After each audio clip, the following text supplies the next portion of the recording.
¿Qué tal, hermanos? Un saludo enorme. Les enviamos de acá, desde la Iglesia de Cristo en Mexicali, acá en México. Y quiero saludar de manera muy afectuosa a todos nuestros hermanos de la Iglesia de Cristo en Guatemala. Es un gozo, es una verdadera alegría poder colaborar juntos en este gran proyecto al cual fui invitado a participar gracias a nuestro hermano Paulo, ¿verdad? Ahí por el contacto. Hemos estado aprendiendo juntos acerca de la palabra de Dios. Y bueno, hermanos, hoy vamos a hablar acerca de los libros poéticos. Los libros poéticos, y antes que nada vamos a ver qué lugar ocupan en la Biblia hebrea. Vamos a hablar también posteriormente de qué es la poesía. Y vamos a ver también que dentro de la poesía hay un subgrupo llamado los libros sapienciales.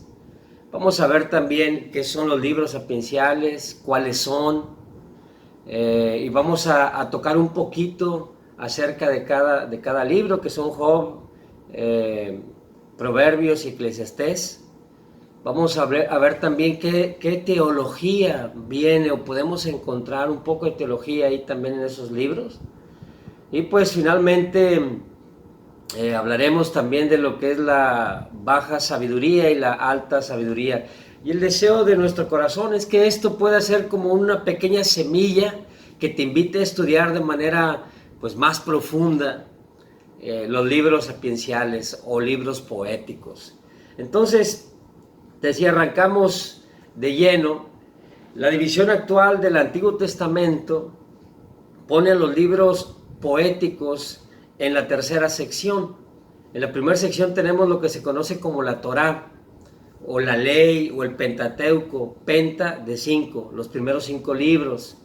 Y después del Pentateuco tenemos los libros históricos, empezando por Josué, Jueces, Ruth, primero y segundo libro de Samuel. Tenemos los Reyes, Crónicas, Esdras, Nehemías, Esther. Y después ahora sí tenemos Job, Salmos, Proverbios, Eclesiastés y Cantar de los Cantares. Bueno, Cantar de los Cantares, que son los libros poéticos.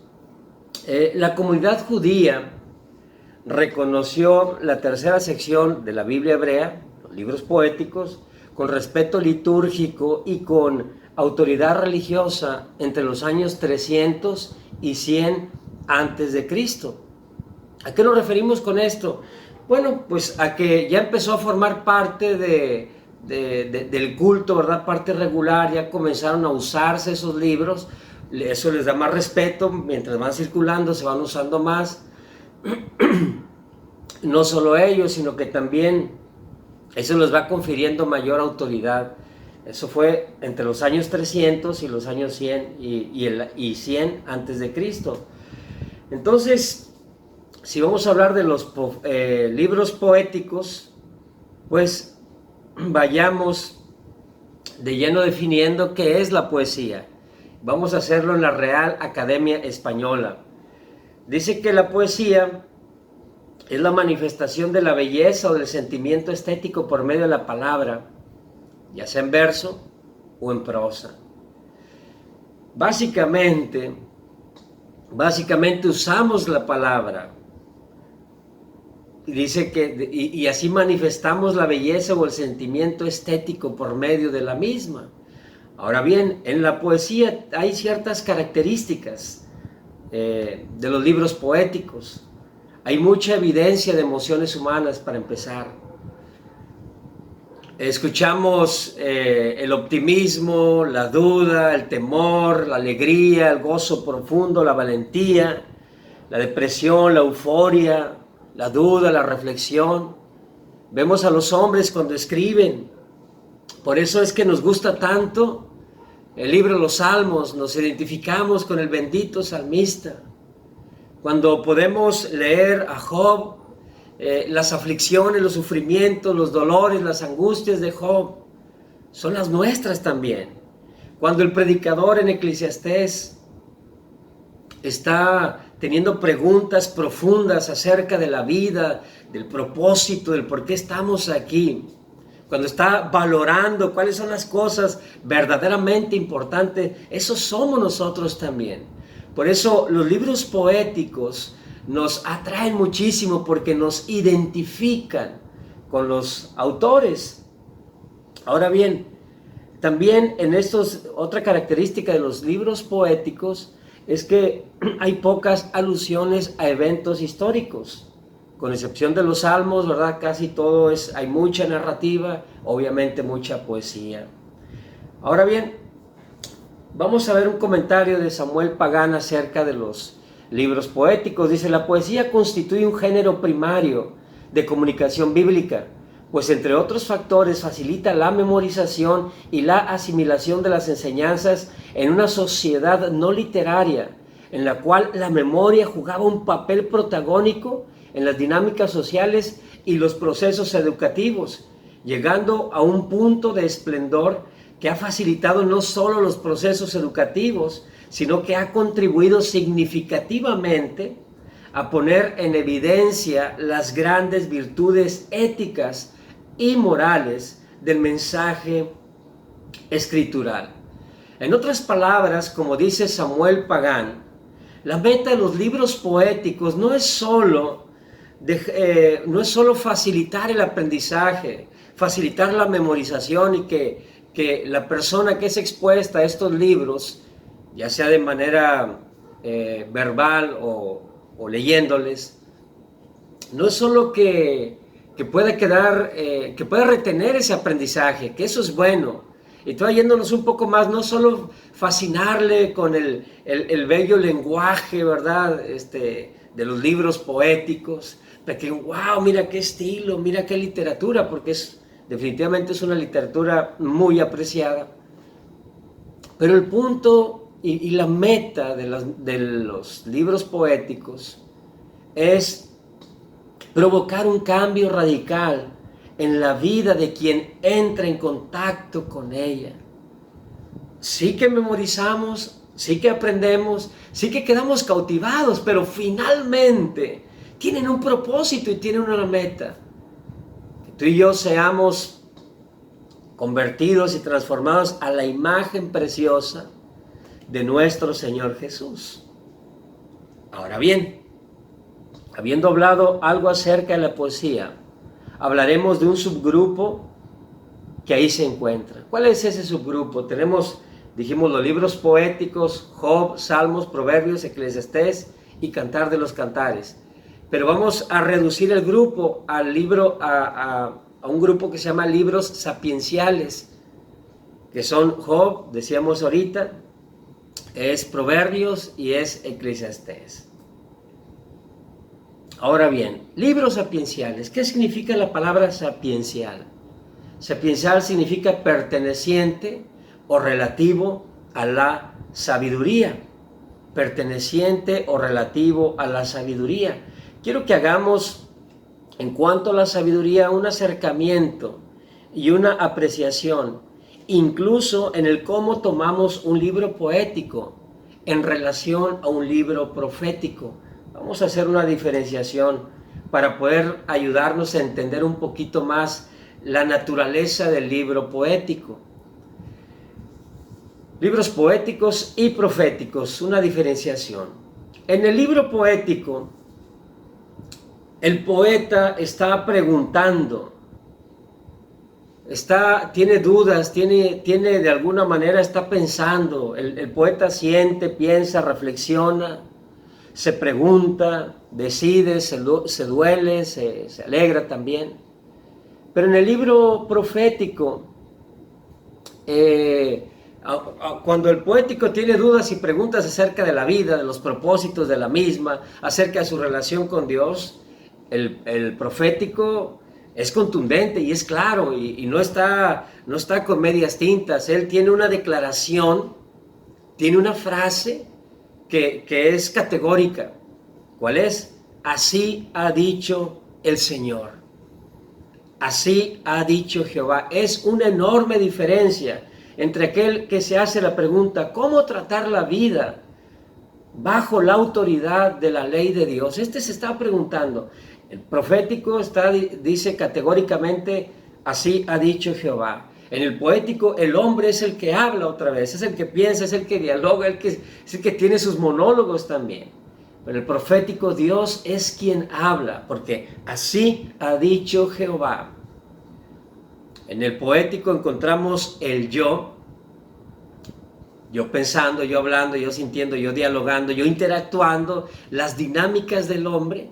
Pero en el profético tenemos a ellos, ¿verdad? A ellos hablando. ¿Quiénes son? Son los profetas. Ahora bien, por ejemplo, en Job, el hombre a quién habla, el hombre de quién opina. El hombre está opinando acerca de Dios. ¿Y quién es el hombre? Es Job. Y también los consejeros que van a verle, ¿verdad? Están intentando armar el cuadro, están intentando, según la teología que ellos manejaban, que era la teología de la retribución, en la cual, bueno, mira, si este hombre está en opulencia, está siendo bendecido materialmente, quiere decir que está bien con Dios. O si este hombre la está pasando mal, está sufriendo, hay dolor, le vienen calamidades, entonces este hombre está en pecado. En base a esa teología de la retribución, lo que según como eres tienes, o según como tienes eres, o te pasa, es que ellos dialogaban también con Job y entendían las cosas. Entonces ya dijimos, en Job el hombre opina acerca de Dios. En Eclesiastés el hombre investiga la vida. Y tenemos al predicador buscando cuál es el punto principal, por qué estamos aquí, qué es lo que llena, lo que satisface, lo que permite al hombre encontrar plenitud. Y esas son sus preguntas. En Cantar de los Cantares, el hombre habla a la mujer y viceversa. O sea, acerca del amor, acerca de la relación apasionada entre hombre y mujer. Entonces, como vemos en los poéticos, el hombre es el que opina y es el que habla. Ahora hablaremos algunos aspectos de la sabiduría en otros libros de la Biblia para poder diferenciarla de la sabiduría poética o sapiencial. En Éxodo 35, versículos 30 al 35 dice: Moisés le dijo a los israelitas: tomen en cuenta que el Señor ha escogido expresamente a Bezaleel, hijo de Uri y nieto de Hur, de la tribu de Judá, y lo ha llenado del Espíritu de Dios, de sabiduría, inteligencia y capacidad creativa, para hacer trabajos artísticos en oro, plata y bronce. Fíjate bien, lo ha llenado de su Espíritu, el Espíritu de Dios, de sabiduría, inteligencia y capacidad creativa, para hacer trabajos artísticos. Lo dice el 33, para cortar y engastar piedras preciosas, para ser tallados en madera y realizar toda clase de diseños artísticos y artesanías. Dios les ha dado a él y a Joliab, hijo de Ahisamac, de la tribu de Dan, la habilidad de enseñar a otros. O sea, también les ha dado esa habilidad de enseñar. 35. Los ha llenado de gran sabiduría para realizar toda clase de artesanías, diseños y recamados en lana púrpura, carmesí, escarlata y lino. Son expertos tejedores y hábiles artesanos en toda clase de labores. ¿Qué tenemos aquí nosotros? Que la sabiduría en otros libros es un arte. La sabiduría es una habilidad, es una destreza. Destreza que, como tenemos por aquí en la diapositiva en Jeremías 10:9, puede tener un fundidor. En Ezequiel 27:8, los que navegan, marineros, el timonel de un barco. En Jeremías 9:17, incluso las mujeres que lamentan, o las plañideras, ¿verdad? Esas mujeres profesionales en llorar y hacer llorar a otros también en un... ahora sí que en un sepelio. Isaías 10, versículo 13, habla incluso por ahí el rey de Asiria diciendo que dada su sabiduría él pudo saquear, derribar y apoderarse de los bienes del pueblo de Dios. Y Primera Reyes 4, 31 al 32 pues habla también de la música y las artes. Entonces la sabiduría en otros libros es un arte, una habilidad o una destreza. ¿Qué la hace diferente de la sabiduría en los poéticos? Bueno, Proverbios 1:7 dice: el temor Del Señor es el principio del conocimiento. Los necios desprecian la sabiduría y la disciplina. Y Proverbios 8:13 dice, quien teme al Señor aborrece lo malo. Entonces en Proverbios 1:7 tenemos que el temor del Señor es el principio del conocimiento. El temor del Señor es el principio del conocimiento. Ahora bien, quien tiene y quien teme al Señor, ¿qué hace? Dice Proverbios 8:13, aborrece lo malo. Entonces, el temor del Señor da la sabiduría, y quien es sabio o tiene ese conocimiento aborrece lo malo. Tenemos entonces que la sabiduría en los poéticos tiene un componente moral. Tiene un componente moral. Veamos Job 1, versículo 1, dice, en la región de Uz había un hombre recto e intachable que temía a Dios y vivía apartado del mal. Este hombre se llamaba Job. La sabiduría en los poéticos tiene un componente moral, temor al Señor y apartado del mal. En Proverbios 16:6 dice, con amor y verdad se perdona el pecado y con temor al Señor se evita el mal. Entonces, cuando estamos hablando de los poéticos, estamos hablando de los libros poéticos, ya no hablamos de que la sabiduría está en construir muebles, ya no estamos hablando que la sabiduría está en manejar correctamente tu barco, en tener habilidades y expresiones artísticas. Estamos hablando de que la sabiduría se ve reflejada, dado el temor al Señor, que como discípulos nosotros tenemos. Entonces, al tener un componente moral, esto pone en alto, ¿verdad? Pone muy por encima, o le otorga este tipo de sabiduría poética, le otorga un grado, un nivel más alto. Entonces, cuando nosotros leemos nuevamente, no leemos solo para memorizar, no leemos solo para quedar cautivados por el estilo de este género literario. Lo hacemos porque en nuestro corazón hay un deseo de estar bien delante de Dios, de vivir en rectitud, de vivir en santidad, de vivir en apego a la palabra de Dios. Es porque queremos inspirarnos de esos corazones que, al igual que nosotros, dudaron, sintieron temores, sintieron miedos, inseguridades, pero vemos cómo hicieron en su relación con Dios. Por eso es que en el Nuevo Testamento los sabios serán descritos como los que son santos, justos y piadosos. Un comentario de Ernesto Trenchant dice, los hebreos no especulaban sobre el origen de la vida, la naturaleza del ser humano, el tiempo, la finalidad de la vida, etc., elaborando sistemas filosóficos, puesto que ya empezaban con el postulado fundamental de Dios, creador y gobernador del universo, para cuya gloria había sido creado el hombre. Con todo, este mismo postulado trae sus problemas, pues si Dios es soberano, es natural pensar que Él proveerá para la plena bendición de quienes le aman y quieren andar en sus caminos. Pero los agudos observadores de entonces notaban que los hombres piadosos también pasaban por crisis de sufrimiento y hasta de tragedia. De ahí el gran problema del sufrimiento de los justos, que es el tema del libro de Job.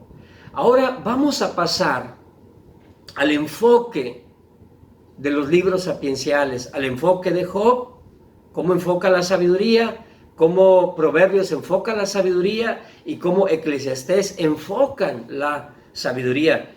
Y es cierto, ¿verdad? Esto es cierto porque tú dices, pues Dios es soberano, Dios es justo, misericordioso, es bueno, es todopoderoso, es entre otros atributos y cualidades que la persona de Dios tiene. Pero pues justamente hay hombres y mujeres deseando vivir para su honra y su gloria, y sucede que también sufren, sucede que también se duelen, sucede que también están en problemas, en crisis de sufrimientos, como menciona por aquí Ernesto Trenchant. Entonces, este comentario nos da pie a pasar, ¿verdad?, al enfoque de la sabiduría en Job. En Job es interesante, pero Job no explica el sufrimiento. O sea, no lo explica. Job se extiende, se desplaya, se duele. Hay una situación que va de menos a más en cuanto a los dolores que sufre Job. Pero no explica el sufrimiento. Lo que sí hace es que glorifica a Dios. No explica el sufrimiento, glorifica a Dios. No contesta el porqué de esos sufrimientos, sino quién es soberano en el sufrimiento. ¿Quién es soberano en el sufrimiento? El tema no es el sufrimiento, como decía ahorita Ernesto Trencha. Si es un tema principal y es un tema que vemos que se está tratando a lo largo de todo el libro, pero el tema real es nuestra relación por fe al Dios soberano, justo, sabio y benévolo. Es nuestra relación por fe con ese tipo de Dios. O sea, todo la fe de Job se estira, ¿verdad? Y se estira un poco más y un poco más y un poco más y un poco más. Es muy desafiante, ¿verdad? Claro que vienen las dudas, vienen pues las críticas, el corazón comienza a soltarse y a salir tal cual es, dado el sufrimiento que está pasando. Un comentario dice: el libro no intenta explicar el sufrimiento, sino presentar a un Dios tan excelso que ninguna respuesta hace falta acerca del sufrimiento. El hombre finito no lo comprendería. Por eso el enfoque completo es en el Dios soberano, en el libro de Job. Ese es el enfoque de la sabiduría en el libro de Job.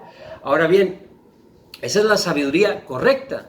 ¿Cuál es la sabiduría equivocada en Job? La que te decía hace un momento, personificada en este caso en Satanás y también en los tres amigos de Job. En Satanás, ¿por qué? Porque la comprensión, ¿verdad?, o la frase de Satanás era la siguiente: si Dios bendice a Job, entonces Job le será fiel. Si Dios bendice a Job, Job le será fiel. Y si Dios no bendice a Job, Job no le será fiel. La de los tres amigos, ¿cuál era? Si Job es fiel, entonces Dios lo bendecirá. Y si Job no le es fiel, entonces Dios lo castigará. Por eso ellos dicen: mira cómo te está yendo, no estás siendo fiel, estás sufriendo castigo. Era la teología de la retribución que hablábamos ahorita. ¿Cuál es el esquema literario de Job? Está dividido en un recurso, ¿verdad? Llamado, en una forma llamado el quiasmo. El quiasmo básicamente viene de X, una X. Entonces, las ideas que se dicen en la primera parte se repiten en la segunda parte, pero de forma inversa. O sea, en este caso el prólogo y el epílogo son la misma frase, pero con un añadido acá abajo, ¿verdad? Entonces, y en medio van así, mismas frases, y luego llegan a una idea central, Recuerda que dijimos que están estructurados de tal manera que permitan la memorización, que nosotros podamos llegar fácilmente a memorizarlo, a aprenderlo, a retener lo que estamos estudiando. Por ejemplo, en Job tenemos el prólogo, que es el sufrimiento de Job, y el epílogo, que es el sufrimiento de Job recompensado. Y luego tenemos un monólogo por Job, que no quiere su vida, y tenemos un monólogo por Dios, diciendo: soy soberano sobre la vida. Y luego tenemos un ciclo de discursos, Job y sus amigos mayores. Luego tenemos un ciclo de discursos, Job y el joven consejero con el cual se encuentra al final. Y luego en el centro tenemos un poema sobre la sabiduría. Entonces viene así, ¿verdad? Y luego así. Y al centro tenemos ese poema, la sabiduría, que grandes lecciones, ¿verdad?, le da Dios ahí a Job, acerca de la verdadera sabiduría. Pasemos ahora a Proverbios. Pasemos ahora a Proverbios. ¿Qué tenemos en Proverbios? En los capítulos 1 al 9 tenemos una parte, y en los capítulos 10 al 31 tenemos otra parte. En los capítulos del 1 al 9, el libro se dice más prominente, la sabiduría, es el libro de Proverbios. En los primeros capítulos del 1 al 9 tenemos una alabanza a la sabiduría. Después de que se alaba a la sabiduría, también se dice que seguir la sabiduría protege la vida. O sea, como uno es completamente cuidado cuando sigue la sabiduría. Y finalmente se nos invita a alinear a cada uno de nosotros nuestras vidas a Dios en ese caminar que hemos iniciado. Que podamos alinear nuestras vidas en el caminar con Dios, alinearlas con Él. Y del 10 al 31, capítulos 10 al 31, tenemos los axiomas que generalmente son verdaderos, pero que no son una regla. ¿Qué quiere decir esto? Muchas veces cuando nosotros vamos al libro de Proverbios, hemos de entender cómo interpretar la sabiduría de Proverbios.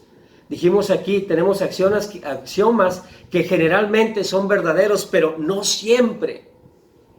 O sea, de pronto, si tú te das cuenta, hay versículos que dicen, si al necio le va a pasar esto, y si instruyes al hijo, nunca se va a separar del camino de justicia o rectitud. Y tú dices, oye, pero lo ha instruido desde pequeño. Y dice ahí que de viejo no se va a apartar, pero ni siquiera llegó a la juventud. Bueno, es que en Proverbios estamos diciendo que los axiomas generalmente son verdaderos, pero no son una regla. No son una regla. John MacArthur en su comentario a los Proverbios dice, los Proverbios son guías divinas y observaciones sabias. Esto es, enseñan principios subyacentes. Capítulo 24, versículos 3 al 4, que no siempre son leyes inflexibles o promesas absolutas. Esas expresiones de verdad generalmente tienen excepciones debido a la incertidumbre de la vida y la conducta impredecible de hombres caídos. Dios no garantiza resultados uniformes o aplicación para cada proverbio, pero al estudiarlos y aplicarlos, uno llega a contemplar la mente de Dios, su persona, sus atributos, sus obras y sus bendiciones. Este es el enfoque, la sabiduría en el libro de Proverbios. Entonces hay que tener cuenta cuando nos aproximamos a ellos, como dice por aquí John MacArthur, no siempre son leyes inflexibles o promesas absolutas. Lo que sí son es que se cumplen en la mayoría de las veces, porque así se vive la vida. Eso es lo que pasa, lo que transcurre en el día a día de los hombres. Y finalmente el enfoque de la sabiduría en Eclesiastés. En Eclesiastés tenemos una variedad de expresiones de vida.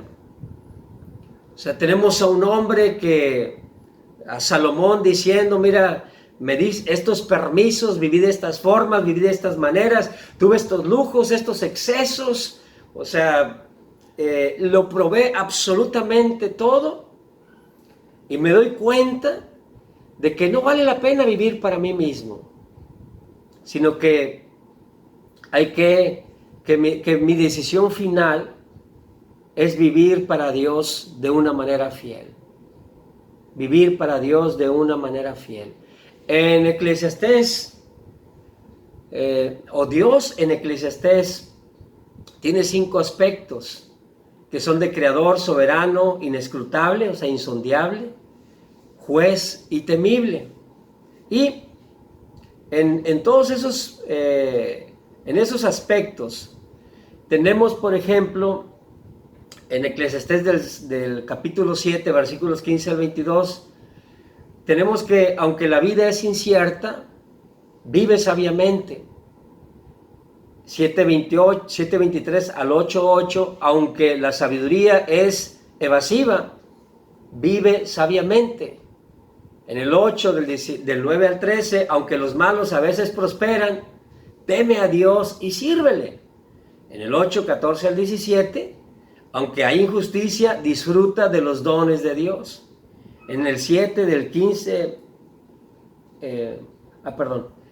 son todos los que se me duplicó por aquí. Entonces tenemos, así es la sabiduría, o el enfoque de la sabiduría en Eclesiastés. El esquema literario también en el cual Eclesiastés está distribuido, pues es también en forma de quiasmo. O sea, primero tenemos en el título, capítulo 1, versículo 1, se menciona al autor, y en la conclusión, capítulo 12, del 9 al 14, también se menciona al autor. Luego tenemos un poema, que es la insignificancia y la brevedad de la vida. Y luego tenemos un poema acá abajo que es la brevedad de la vida. Y luego tenemos la sabiduría no descubre el propósito de la vida. Luego tenemos la sabiduría no descubre el propósito. Luego tenemos un poema acerca del tiempo. Y luego tenemos otro poema acerca del tiempo, su mejor uso. Y finalmente en el centro, ¿qué tenemos? En los capítulos 3, versículo 16 a capítulo 6, versículo 12, en el centro tenemos teme a Dios, teme a Dios. Y así es como llegamos, ¿verdad? En quiasmo, una X. Es como si pusieras el signo de mayor que, el signo de mayor que. Entonces esto facilita nuevamente la memorización, facilita el aprendizaje. Si nosotros leemos la prosa y leemos la poesía con nuestro pensamiento occidental, habrán cosas que no vamos a entender y no vamos a sacar el mayor provecho de los libros sapienciales. Pero si lo hacemos como debe de hacerse, tomando en cuenta esas normas de interpretación y de lectura, definitivamente sacaremos muchísimo provecho de estos libros. Dice Samuel Pagán en otro comentario, dice: este tipo de sabiduría e instrucciones no eran vistas en Israel como algún tipo de conocimiento teórico o meramente intelectual. No eran reflexiones abstractas que llegaban luego de la investigación científica y el análisis sistemático. Al contrario, la sabiduría verdadera era una forma particular de observar, analizar y enfrentar la existencia humana, que ponía claramente en relieve, entre otros valores, la honestidad, el perdón, la prudencia, el amor, la paz, el respeto, la dignidad, el decoro y la justicia. Y en la manifestación y articulación de todos esos valores se incluyen importantes dimensiones éticas, morales, religiosas y espirituales que tienen gran significado existencial y relevancia en este tipo de literatura sapiencial. Interesante comentario el de Samuel Pagán. Y bueno, pasemos ahora, estamos casi por terminar, pasemos ahora a definir lo que se conoce como la alta y la baja sabiduría, alta y baja sabiduría. La sabiduría alta o reflexiva, por ejemplo, la encontramos en el libro de Job, donde él busca la justicia en la vida y tiene una pregunta que se está desarrollando por todo el libro. O sea, hay mucha reflexión, hay mucho discernimiento, hay mucha búsqueda, o sea, se va a profundidad, o sea, hay preguntas muy elevadas. Job pertenece a la alta sabiduría. Eclesiastés también, porque está buscando el significado o propósito de la vida y tiene una pregunta, o sea, ¿tiene propósito la vida? ¿Tiene propósito? Ya probé todos los deleites, esto y esto otro, pero ¿tiene algún propósito profundo? Y en cuanto a la baja sabiduría, pues tenemos Proverbios, porque es un enfoque práctico. Es un enfoque práctico. ¿Por qué? Porque quiero aprender a cómo vivir la vida. Bueno, vívela en sabiduría, no la vivas en necedad. Vívela en sabiduría, no la vivas en necedad.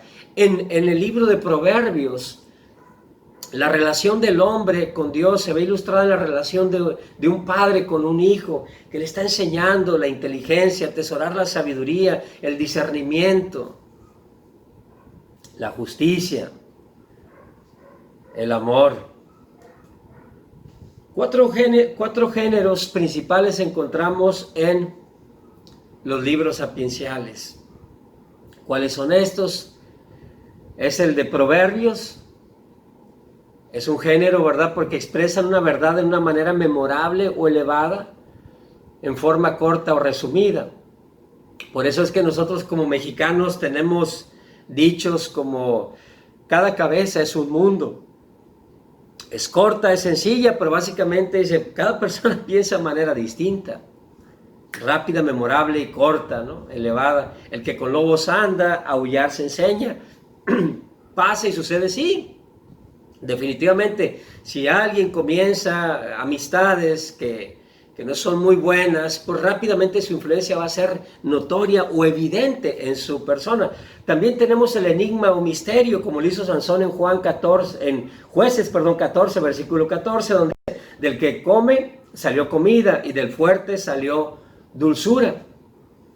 De la misma manera también la reina, lo tenemos en la reina de Sabá, en 1 Reyes 10, versículos 1 al 9, donde ella llevaba su listado completo para poner a prueba a Salomón y ver si lo que de él se decía era cierto.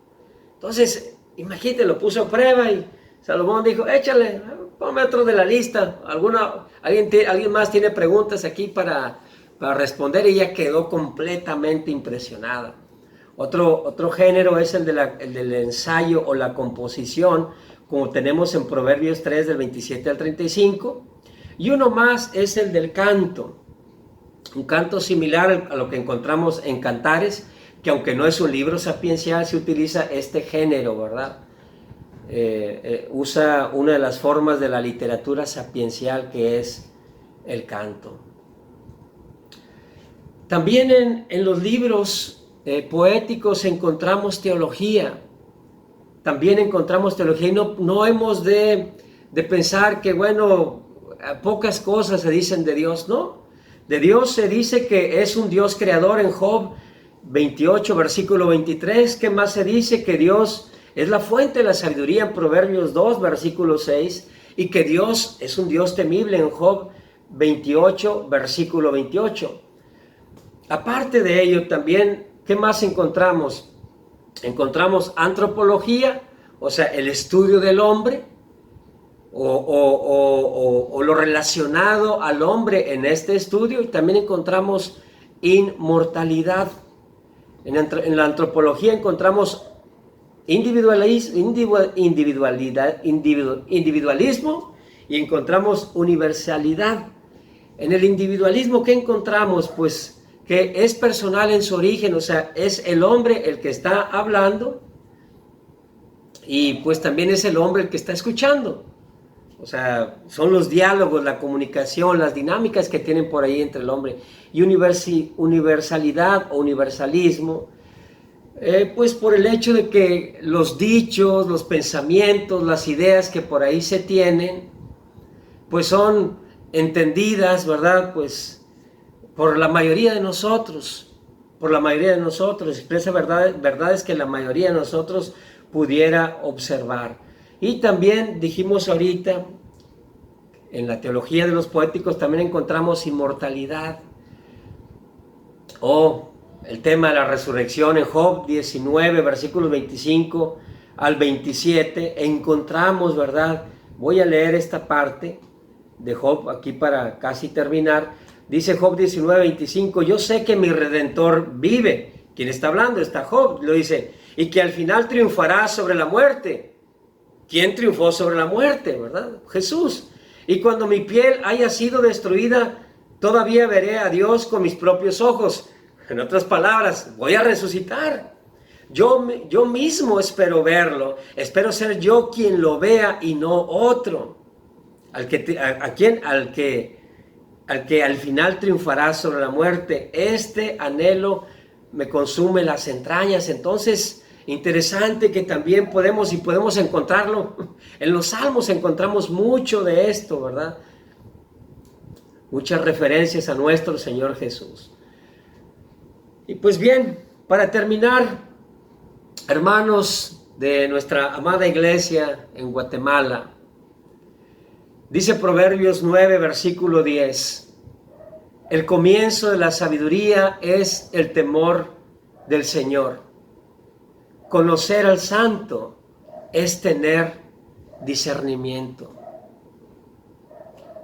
Comencemos ahora demos nuestros pasos continuos, avancemos en la sabiduría. En la sabiduría, porque es el comienzo de la sabiduría, es el temor del Señor. El temor del Señor es nuestro referente. El temor del Señor es nuestro punto de partida y nuestro punto de llegada y nuestro punto intermedio. Cuando nosotros vayamos a la literatura poética, sapiencial, pensemos en esto. O sea, cuando hablamos de alguien sabio, los poéticos, recuerda que estamos trayendo a colación un componente moral. Y si hay un componente moral, hay discernimiento, hay sabiduría. Y finalmente lo que buscamos es evitar el mal. Y quiero animarte a que vayas en busca de esa sabiduría, que tiene como punto de origen el temor a nuestro Dios. Muchísimas gracias, mis hermanos, y que a Dios sea todo el honor y toda la gloria. Dios les bendiga. Amén.